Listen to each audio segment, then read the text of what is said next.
વર્ગીકરણ અને ગુણધર્મોમાં આવર્તિતા આ નવા ચેપ્ટરની શરૂઆત કરવા જઈ રહ્યા છીએ. બરાબર વિદ્યાર્થી મિત્રો? તો આ જે ચેપ્ટર છે એ આખું ચેપ્ટર આવર્ત કોષ્ટકના બેઝ છે. તમે ધોરણ 10માં આવર્ત કોષ્ટક શીખી ગયા છો. બરાબર વિદ્યાર્થી મિત્રો? બધાને યાદ જ હશે તમે ધોરણ 10માં જે આવર્ત કોષ્ટક શીખી ગયા છો એના બેઝ ઉપર આખું ચેપ્ટર છે અને ખૂબ જ ઈઝી ચેપ્ટર છે. ડરવાની કે ઘટાવાની જરૂર નથી. તો આપણે જે પણ આવર્ત કોષ્ટક શીખ્યા હતા એના બેઝ ઉપર આપણે આજે એક પહેલો ટોપિક લઈએ કે તત્વોના વર્ગીકરણની આવશ્યકતા કેમ ઊભી થઈ. પ્રસ્તાવના છે. બરાબર? આજનો ટોપિક આપણો. તો એ શું કહેવા માંગે છે કે આવર્ત કોષ્ટકનું વર્ગીકરણ આવર્ત કોષ્ટક બનાવવું જ કેમ પડ્યું. બરાબર? ઈસવીસન 1800માં કેટલા તત્વોની શોધ થઈ હતી? 31 જેટલા તત્વોની શોધ થઈ હતી. ત્યારબાદ 1856માં ટોટલ 63 જેટલા તત્વો શોધાઈ ગયા હતા. 1800ની સાલમાં 31 તત્વો શોધાયા. 1856ની સાલમાં 63 એટલે કે બમણા કરતાં પણ વધારે તત્વોની શોધ આટલા ટૂંકા ગાળામાં થઈ ગઈ હતી. અને અત્યારે હાલના સમયમાં ટોટલ કેટલા તત્વો અવેલેબલ છે? 114 તત્વો અત્યારે હાલમાં શોધાઈ ગયેલા છે. બરાબર? તમે ધોરણ 10માં શીખ્યા છો એમાં તમારે 118 તત્વો આવેલા છે.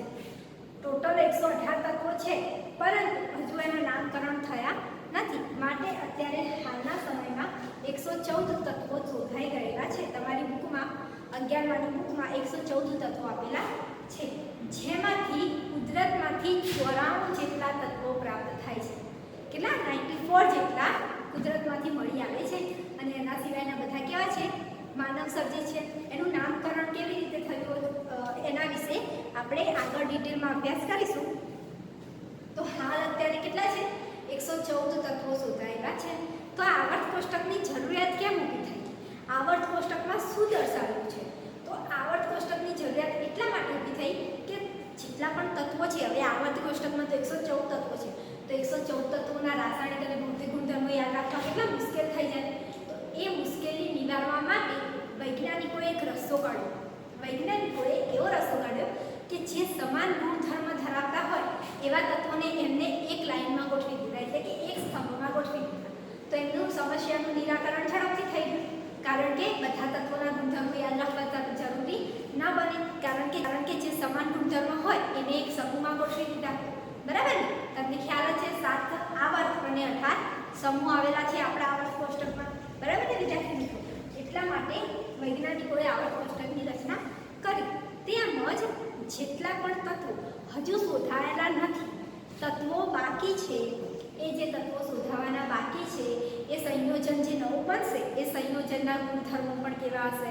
બરાબર? એ પણ તમે આવર્ત કોષ્ટકની મદદથી જાણી શકો છો. અને જેટલા પણ તત્વો હજુ શોધાયા નથી અને શોધાવાના બાકી છે એ તત્વોના કેવા હશે, એના ભૌતિક અને રાસાયણિક ગુણધર્મો કેવા હશે એની આગાહી પણ તમે કરી શકો છો.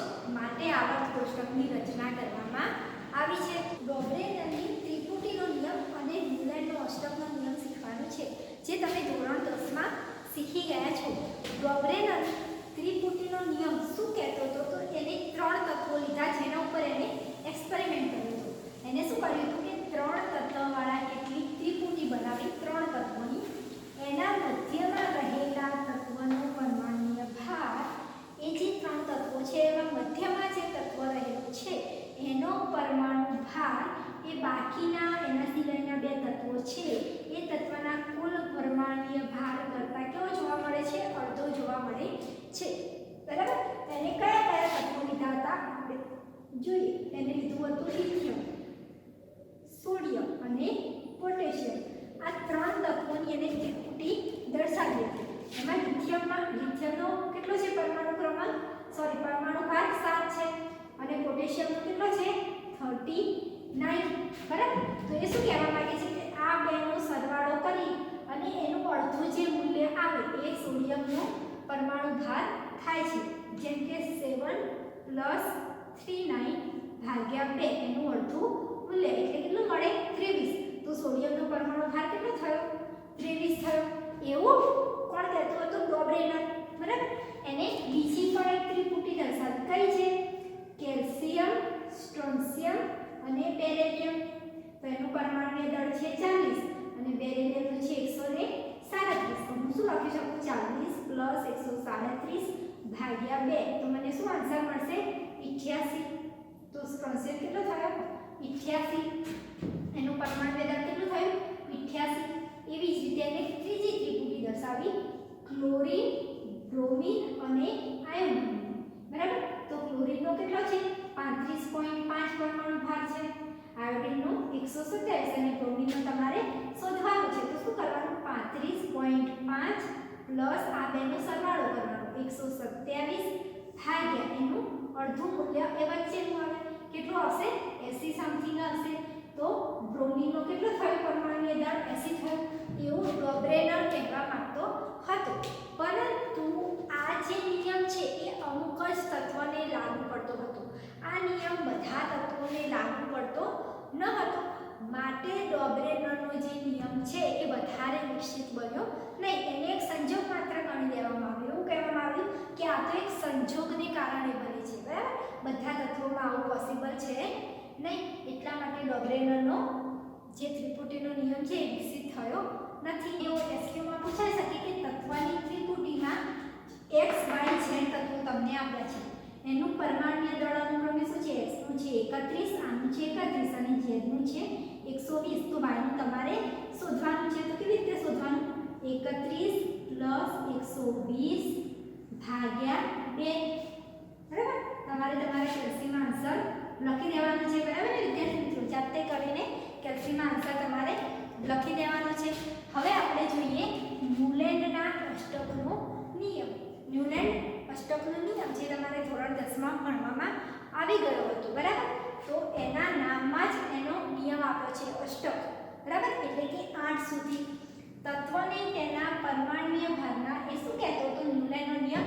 કે તત્વને તેના પરમાણ્વીય ભારના ચડતા ક્રમમાં ગોઠવવામાં આવે.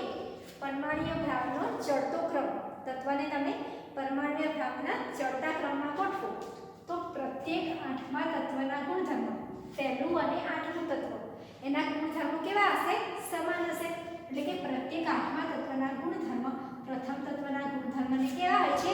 મળતા આવે છે. બરાબર? તો આ અષ્ટકનો નિયમ તમારે યાદ રાખવાનો. તમારે એક્ઝામમાં પૂછાઈ શકે છે. શું કહેવા માંગે છે? કે પહેલું જે તત્વ છે એનું અને 8મા તત્વના ગુણધર્મો શું છે? મળતા આવે છે. તો એને આ જે નિયમ સમજાવવા માટે સંગીતના 7 સુરોનો ઉપયોગ કર્યો. સંગીતના 7 સુરો કયા? સા, રે, ગ, મ, પ, ધ, ની. બરાબર? એ સંગીતના 7 સુરોનો ઉપયોગ કરીને એને આ નિયમ સમજાવ્યો. જેમ કે પહેલું તત્વ એને લીધું લિથિયમ. એના પછી એનું 8મું તત્વ આવે છે સોડિયમ. લિથિયમ પછી એ સમૂહમાં 8મું તત્વ આવે છે સોડિયમ. તો લિથિયમ અને સોડિયમના ગુણધર્મો કેવા છે? સમાન છે. પહેલા પછી 8મું તત્વ, તો લિથિયમ અને સોડિયમના ગુણધર્મો સમાન છે. તેવી રીતે બેરિલિયમ અને મેગ્નેશિયમના સમાન છે. બેરિલિયમનું 8મું તત્વ કયું થાય? મેગ્નેશિયમ. તો એના ગુણધર્મો સમાન છે. તેવી જ રીતે બોરોનનું 8મું તત્વ છે એલ્યુમિનિયમ. એટલે કે બોરોન અને એલ્યુમિનિયમના ગુણધર્મો સમાન છે. એવી રીતે કાર્બન અને સિલિકોન, તો કાર્બનથી 8મું તત્વ થાય સિલિકોન. તો એ બંનેના ગુણધર્મો કેવા થાય છે? સમાન થાય છે. એવું ન્યુલેન્ડ કહેવા માંગતો હતો. બરાબર? તો એને સંગીતના 7 સુરો પરથી આ એનો નિયમ આપણને સમજાવ્યો છે. પરંતુ એને જે નિયમ સમજાવ્યો એની મર્યાદા શું હતી? તો એની મર્યાદા હતી કે એ જે નિયમ છે ફક્ત કેલ્શિયમ સુધી દર્શાવી શકાયો હતો. પાછળ એ નિયમ દર્શાવી શકાયો ન હતો. એટલે કે સુસંગત નથી પાછળનું.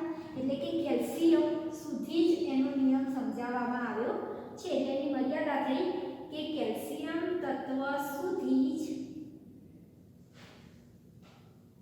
આ નિયમ સમજાવી શકાયો હતો.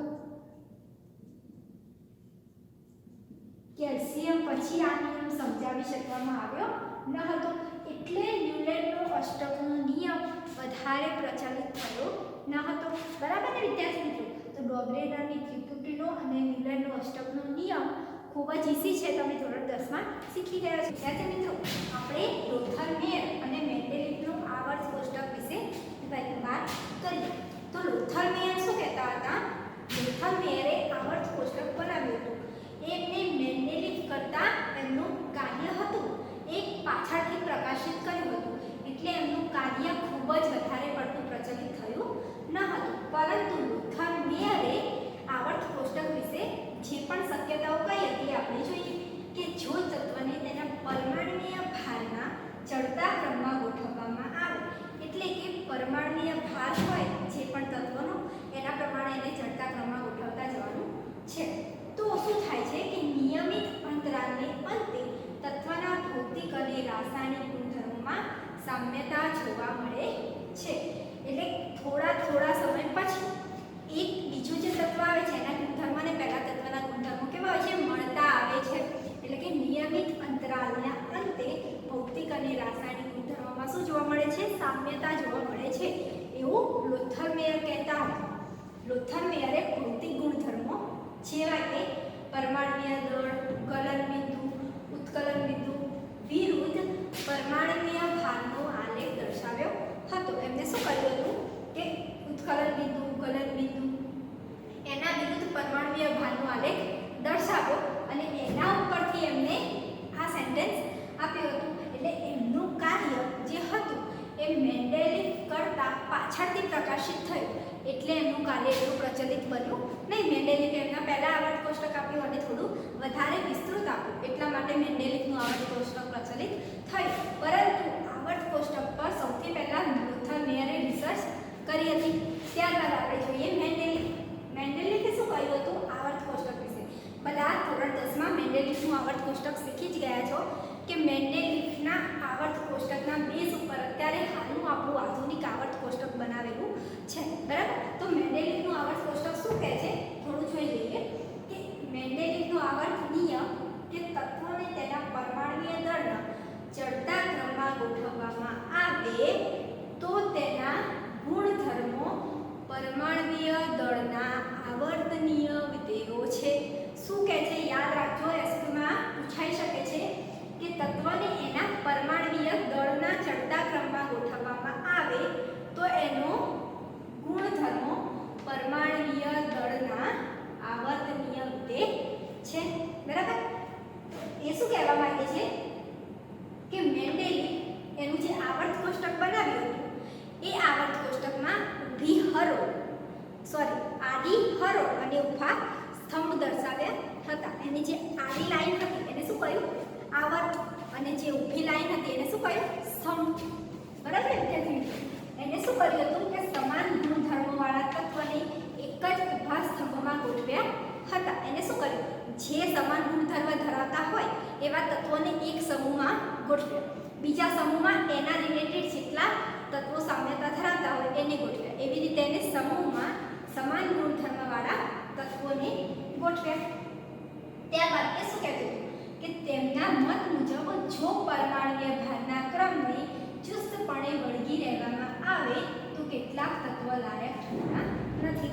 તો મેન્ડેલિવ એવું કહેવા માંગતો હતો કે તમે કેટલાક એવા પણ તત્વો છે કે જેમાં તમે પરમાણ્વીય ભાગને આધારે એને ચડતા ક્રમમાં ગોઠવણી કરો તો ઘણા એવા તત્વો છે જે ગુણધર્મોમાં સામ્યતા ધરાવતા નથી, એટલે કે સમાન ગુણધર્મ ધરાવતા નથી, બરાબર? એના પરમાણુ ભાર પ્રમાણે ગોઠવો તો કેટલાક એવા તત્વો તો તમને મળી જશે જે શું કરતા હોય છે? સામ્યતા ધરાવતા નથી એના તત્વોના ગુણધર્મો સાથે. કેવી રીતે? આપણે ઉદાહરણ દ્વારા સમજીએ કે દાખલા તરીકે ટેલ્યુરિયમ. આ શું છે? ટેલ્યુરિયમ કયા સમૂહનું તત્વ છે? 6 સમૂહ. એનાથી ઓછો પરમાણ્વીય ભાર ધરાવતા આયોડિન સમૂહને 7મા સમૂહમાં મૂક્યું. કેમ? કારણ કે ક્લોરીન અને ક્લોરીન સાથે એક સામ્યતા ધરાવતો હતો. તો મેન્ડેલિવે એના આવર્ત કોષ્ટકમાં આજે નવા શોધાયેલા તત્વો છે એનું નામ એકા એલ્યુમિનિયમ અને એકા સિલિકોન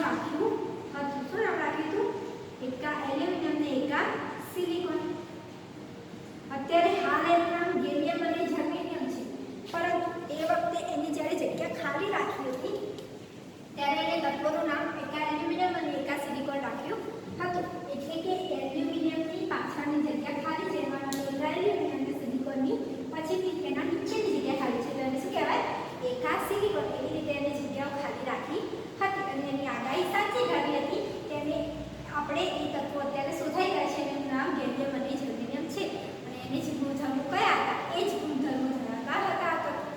બરાબર ને વિદ્યાર્થી મિત્રો? તો મેન્ડેલિવનું જે આવર્ત કોષ્ટક છે એ ખૂબ જ ઇમ્પોર્ટન્ટ હતું આધુનિક આવર્ત કોષ્ટકની રચના કરવા માટે. શું કર્યું હતું તો હેનરી મોસ્લેએ ક્ષ-કિરણ વર્ણપટમાં નિયમિતતા જોઈ હતી. એટલે કે કોઈ પણ પરમાણુ ઉપર એને ક્ષ-કિરણ આપાત કરવી પડે. બરાબર? ત્યારે ક્ષ-કિરણમાં ઉત્સર્જિત થતી આવૃત્તિ એને કેટલી લીધી? √v. બરાબર? તો એને શું કર્યું કે ઉત્સર્જિત થતી જે ક્ષ-કિરણો આપાત કરે ત્યારે જે ઉત્સર્જિત થતી આવૃત્તિ છે એના વિરુદ્ધ પરમાણુ ક્રમાંક અને પરમાણુ દળાંક શું કર્યું એને એના વિરુદ્ધ પરમાણુ ક્રમાંક અને પરમાણુ દળાંક લઈને એનો આલેખ દોર્યો. જેમ કે હું દર્શાવું છું અહીંયા √v વિરુદ્ધ પરમાણુય ક્રમાંક પરમાણુય દળાંક અને આવૃત્તિ વિરુદ્ધ પરમાણુય ક્રમાંકનો આલેખ દોર્યો. એને શું કર્યું તો ક્ષ-કિરણોમાંથી જે ઉત્સર્જિત થતી આવૃત્તિ √v એના વિરુદ્ધ પરમાણુય દળાંક અને પરમાણુય ક્રમાંકનો આલેખ દોર્યો. તો એના પરથી એને શું અવલોકન મળ્યું તો અહીંયા જે પરમાણુય દળ લઈને એને આલેખ દર્શાવો ત્યારે એ જે આલેખ મળતો હતો એ ઝિગઝેગ લાઈનમાં મળતો હતો, એકદમ સીધી રેખામાં મળતો ન હતો. જ્યારે √v વિરુદ્ધ પરમાણુય ક્રમાંકનો આલેખ એને કેવો મળતો હતો? એકદમ સીધી રેખામાં મળતો હતો. એટલે એનો મતલબ શું કે જેમ પરમાણુય ક્રમાંક વધે એમ આ શું વધે? આવૃત્તિ વધે અને એમાં કેવી જોવા મળે? એકદમ નિયમિતતા જોવા મળે. જ્યારે પરમાણુય દળાંકમાં શું થતું હતું કે જેમ પરમાણુય દળાંક વધે તેમ આવૃત્તિ વધે પણ એમાં નિયમિતતા જોવા મળતી ન હતી. બરાબર? તો આધુનિક આવર્ત નિયમમાં હેનરી મોસ્લે એવું કહેવા માંગતો હતો કે તત્વોમાં જે મેન્ડેલિવ કહેતો હતો કે તત્વોના ગુણધર્મો પરમાણુય દળાંકની આવર્તનીય હોય છે, પરંતુ તત્વના ગુણધર્મો પરમાણુય દળાંકને નહીં પરંતુ પરમાણુય ક્રમાંકને આધારિત હોય છે. બરાબર? એવું એ કહેવા માંગતો હતો. તો આધુનિક આવર્ત નિયમ શું થયો? હેનરી મોસ્લેએ જે આધુનિક આવર્ત નિયમ આપ્યો એ શું કહેવા માંગતો હતો એ હું લખી દઉં છું અહીંયા. આધુનિક આવર્ત નિયમ એક્ઝામમાં પૂછાય છે. આધુનિક આવર્ત નિયમ એસક્યુમાં. બરાબર? તો બધા યાદ રાખી લેવાનું છે કે ભૌતિક અને રાસાયણિક ગુણધર્મો તત્વના ભૌતિક અને રાસાયણિક ગુણધર્મો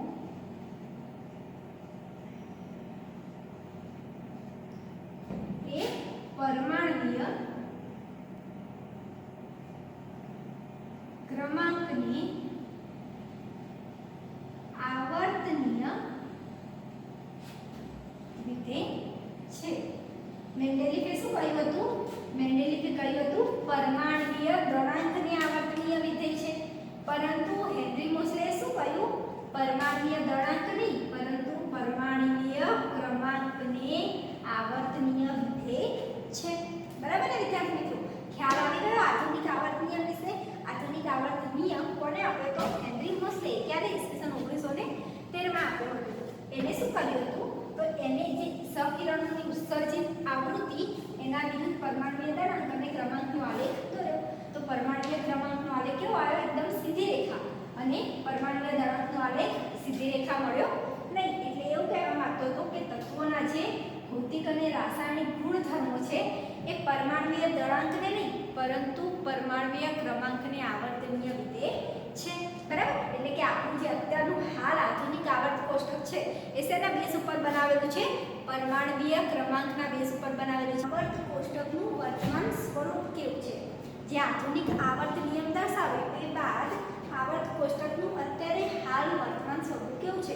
તમે ધોરણ 10 માં આવર્ત કોષ્ટક શીખી જ ગયા છો તો બધાને આવડતું હશે, અને ના આવડતું હોય તો આપણે થોડું ડિટેલમાં એના વિશે અગાઉના લેક્ચરોમાં અભ્યાસ કરી લઈશું. અત્યારે હાલ આપણે જોઈએ આવર્ત કોષ્ટકનું વર્તમાન સ્વરૂપ કેવું છે એના વિશે થોડી બેઝિક માહિતી લઈએ.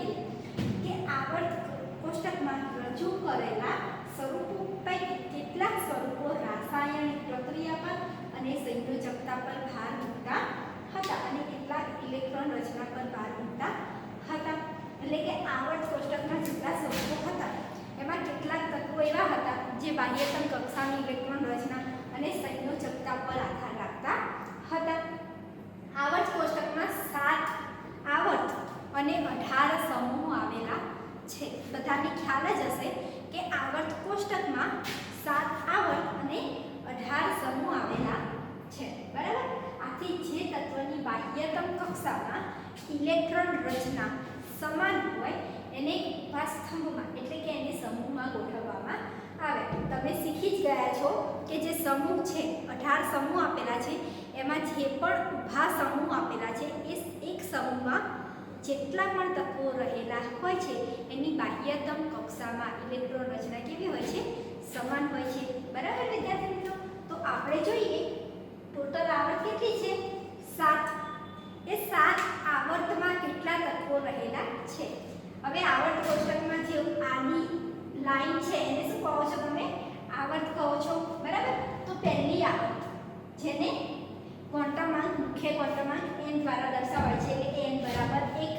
બરાબર. તો તત્વોની સંખ્યા કેટલી? પહેલા આવર્તમાં કેટલા તત્વો આવેલા છે?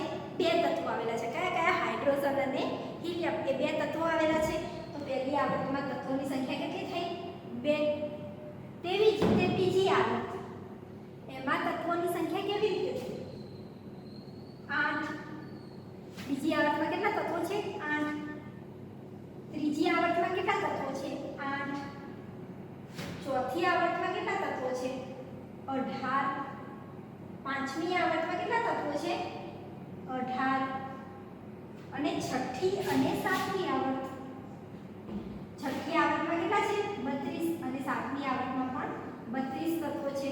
આ 32 તત્વો જે છઠ્ઠી અને સાતમી આવર્તમાં દર્શાવ્યા છે એમાંથી કેટલાક 14 તત્વો જેવા લેન્થેનાઇટ અને એક્ટેનાઇટ શ્રેણી જે નીચે F વિભાગમાં આપતા હતા એમાં દર્શાવવામાં આવ્યા હતા. કેવી રીતે દર્શાવવામાં આવ્યા હતા એ આપણે આવર્ત કોષ્ટક વધારે ડિટેલમાં જોઈશું ત્યારે એના વિશે થોડો અભ્યાસ કરી લઈશું.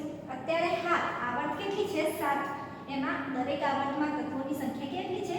2, 8, 8, 18 અને 32. બરાબર. તમને એ પણ ખ્યાલ હશે કે ઇલેક્ટ્રોન પહેલી કક્ષામાં 2 ઇલેક્ટ્રોન, બીજી કક્ષામાં 8 ઇલેક્ટ્રોન, એવી રીતે ઇલેક્ટ્રોન પણ ભરાયેલા હોય છે. બરાબર ને વિદ્યાર્થી મિત્રો?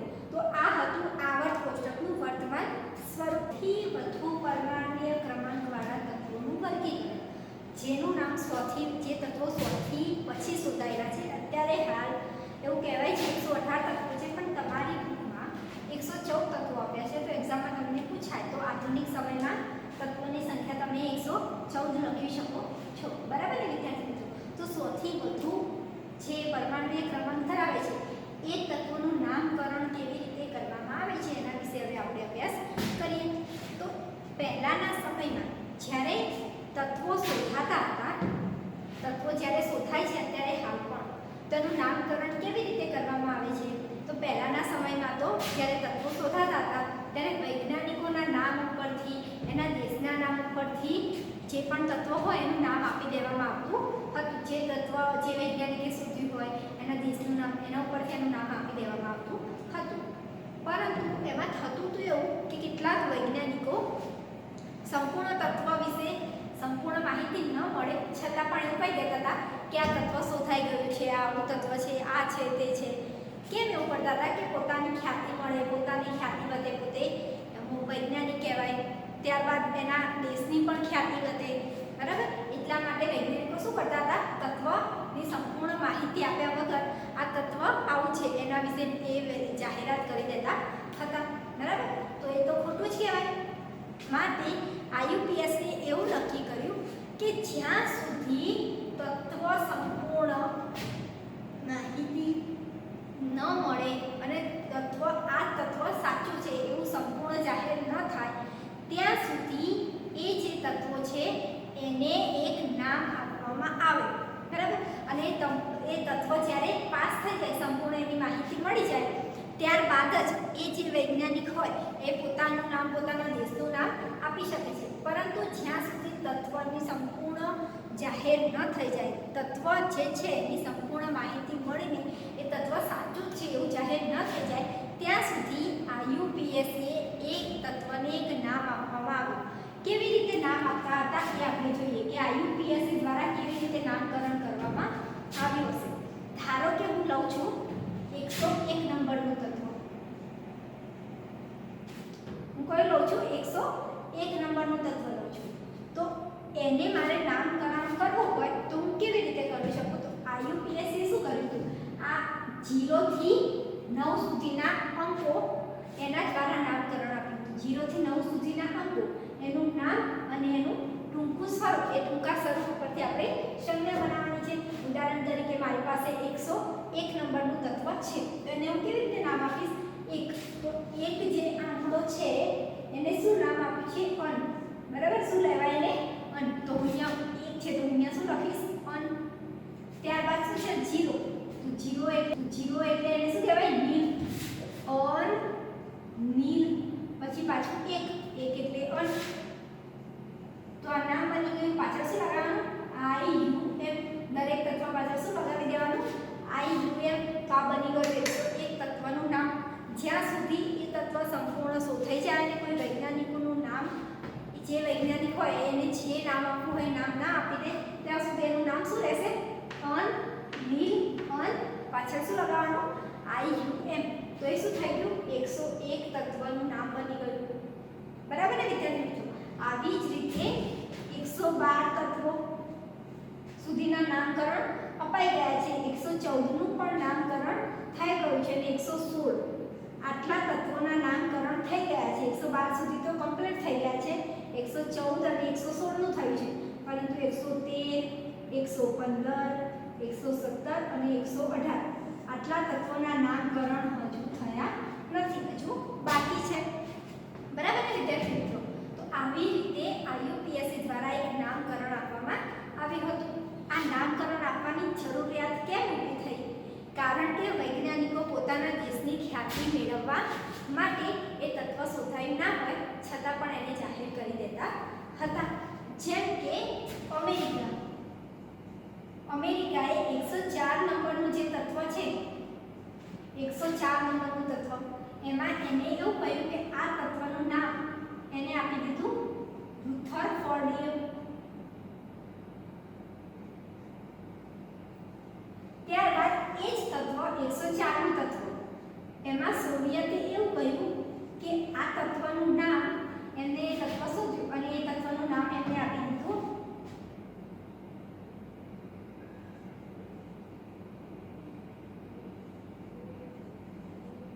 કોરિયોટોવિયમ. શું નામ આપ્યું? કોરિયોટોવિયમ નામ આપી દીધું. તો સોવિયતે અને અમેરિકાએ 104 નંબરના તત્વનું પોતાની રીતે નામ આપી દીધું. બરાબર? આ માટે વૈજ્ઞાનિકો આવી રીતે નામકરણ આપતા હતા. તેથી IUPAC કહ્યું આવી રીતે તમે નામકરણ કરી શકશો નહીં. જ્યાં સુધી એ તત્વને સંપૂર્ણ માહિતી ન મળે, એ સંપૂર્ણ તત્વ સાચું ન ઠરે, ત્યાં સુધી એને કોઈ પણ નામકરણ આપવામાં આવશે નહીં. તો એ નામકરણ આપવા માટે IUPAC એક મેથડ અપનાવી. એ મેથડ શું છે? કે એમાં 0 થી 9 સુધીના અંક લેવાના છે અને એનું નામ આપવાનું છે અને એની સંજ્ઞા પણ આપવાની છે. બરાબર? ધારો કે હું લઈ લઉં છું 104 નંબરનું તત્વ. બરાબર? તો 104 નંબરનું તત્વ IUPAC કેવી રીતે બનાવ્યું હશે? 104 નંબરનું તત્વ, 1 એટલે અન, 0 એટલે નીલ, 4 એટલે ક્વાડ અને પાછળ શું લખાય? IUM લખાય. બરાબર? તો આ થઈ ગયું એનું નામ અને એની સંજ્ઞા. પહેલો અક્ષર ટૂંકું રૂપ છે એ પ્રમાણે સંજ્ઞા દર્શાવવાની. 1 નું છે B, તો અહીંયા શું લખાય? B. 0 એટલે N અને 4 એટલે શું થાય? Q, તો અહીંયા શું લખવાનું? Q. તો આ થઈ ગઈ એની સંજ્ઞા. અત્યારે હાલ તો એનું નામ રુથરફોર્ડિયમ આપી દેવામાં આવ્યું છે, કારણ કે અમેરિકાએ જે દાવો કર્યો હતો કે આ તત્વ આવું છે, એનો દાવો સાચો હતો, એટલે એ તત્વનું નામ અત્યારે હાલ રુથરફોર્ડિયમ આપવામાં આવ્યું છે. પરંતુ જ્યારે એ તત્વ સંપૂર્ણ માહિતગાર નહોતું થયું ત્યારે એનું નામ શું આપવામાં આવ્યું હતું? IUPAC નામકરણ પદ્ધતિ દ્વારા આપવામાં આવ્યું હતું. મેં તમને પહેલાં જ વાત કરી, અત્યારે હાલ 112 તત્વ સુધીનું નામકરણ થઈ ગયું છે. તેમજ 114 અને 117 નંબરના તત્વનું પણ નામકરણ, 116 નંબરના તત્વનું પણ નામકરણ થઈ ગયું છે. 113, 115, 115, 117 અને 118 આટલા તત્વોના નામકરણ હજુ થયા નથી. બરાબર? તો એ તત્વમાંથી કેટલાક તત્વો અહીંયા મેં દર્શાવ્યા છે. આ તમારે આટલા તત્વો તો યાદ રાખવા જોઈએ. એમાં કેવી રીતે નામકરણ આપવામાં આવતું હતું એ જોઈએ. જેમ કે 101 આપણે જોયું એનું નામ, એની સંજ્ઞા. અત્યારે હાલ એ તત્વ સંપૂર્ણ માહિતીથી શોધાઈ ગયું છે એટલે એનું નામ વૈજ્ઞાનિકના નામ ઉપરથી મેન્ડેલેવિયમ આપવામાં આવ્યું છે. શું નામ આપ્યું છે એનું? મેન્ડેલેવિયમ. કેમ એનું નામ મેન્ડેલેવિયમ આપ્યું છે? કારણ કે જેટલા પણ તત્વો મેન્ડેલિફે શોધ્યા હતા આવર્ત કોષ્ટકમાં, બરાબર, તો એની યાદમાં જે 101 પહેલું જ તત્વ શોધાયું એનું નામ શું આપવામાં આવ્યું? મેન્ડેલેવિયમ આપવામાં આવ્યું. ત્યારબાદ 104 નંબરનું જે તત્વ છે એનું નામ અને સંજ્ઞા જ્યારે શોધાયું ન હતું ત્યારે આઈયુપીએસસી આપી હતી, પરંતુ અત્યારે હાલ એ શોધાઈ ગયું છે. આઈયુપીએસસી દ્વારા સ્વીકૃત નામ એનું શું છે? રુથરફોર્ડિયમ. શું છે? રુથરફોર્ડિયમ છે. બરાબર. 106 નંબરનું તત્વ એ પણ સંજ્ઞા દ્વારા દર્શાવ્યા અને હાલ એનું નામ છે સિબોકિયમ. શું નામ છે? સિબોકિયમ. એ પણ એક વૈજ્ઞાનિકના નામ પરથી જ આપવામાં આવ્યું છે. બરાબર. તો આ રીતે 100 થી વધુ પરમાણુ જેનો ક્રમાંક હોય, 100 થી વધુ પરમાણુ ક્રમાંક ધરાવતા હોય જેટલા તત્વો, એનું નામકરણ પહેલા આઈયુપીએસસી દ્વારા આવી રીતે આપવામાં આવ્યું હતું. અને જેટલા તત્વો સંપૂર્ણ શું થઈ જાય ત્યારબાદ એ વૈજ્ઞાનિક જે પણ એનું નામ આપવા માંગે એ નામ એ આપી શકે છે. બરાબર ને? તો એ નામ આઈયુપીએસસી દ્વારા શું થઈ જાય છે? સ્વીકૃત થઈ જાય છે. અને આપણે 112 સુધી સંપૂર્ણ નામકરણ થઈ ગયું છે અને 114 અને 116 નામના તત્વોનું પણ નામકરણ થઈ ગયું છે. પરંતુ અત્યારે હાલ 1, 2, 3 અને 4 જેટલા તત્વોના નામકરણ હજુ થયા નથી. બરાબર ને વિદ્યાર્થી મિત્રો? તો આ ટોપિક વિશે બધાને ખ્યાલ આવી ગયો તો આપણો વિડીયો લેક્ચર અહીંયા પૂરો થાય છે. થેન્ક યુ વિદ્યાર્થી મિત્રો.